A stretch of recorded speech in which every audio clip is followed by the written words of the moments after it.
যখন আল্লাহ তাআলা হযরত ইউনুস আলাইহিস সালামকে মাছের পেটে বন্দী করতে চাইল, তখন আল্লাহ তাআলা সাগরের মাছের উপর ওহী পাঠালেন আর বললেন, এই মাছ তুমি ইউনুসকে গিলে নাও, কিন্তু ইউনুসের যাতে কোনো ক্ষতি না হয়। যখনই ওই মাছটা হযরত ইউনুস আলাইহিস সালামকে ধরে সাগরের তলায় চলে যায়, তখন ইউনুস আলাইহিস সালাম একটি শব্দ শুনতে পাচ্ছিল।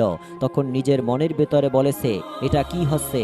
তখন আল্লাহ তাআলা মাছের পেটে ওহী করলেন আর বললেন, এই সাগরের প্রাণী আমার তসবিহ পড়ছে। তখন ইউনুস আলাইহিস সালাম মাছের পেটের ভিতরে আল্লাহর তসবিহ পড়তে শুরু করে দিলেন।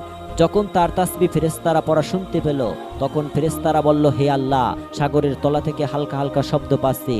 তখন আল্লাহ বললেন, ও আমার বান্দা ইউনুসের আওয়াজ শুনতে পাচ্ছ, যে আমার নাফরমানি করেছে। তখন ফেরেশতারা আল্লাহকে বললেন, উনি আপনার নেক বান্দা, আপনার নেকের ইবাদত সব সময় করে, তো আপনি ওনাকে ক্ষমা করে দিন। তো আপনি কি জানেন হযরত ইউনুস আলাইহিস সালাম মাছের পেটে কতদিন ছিলেন? কমেন্টে অবশ্যই বলবেন।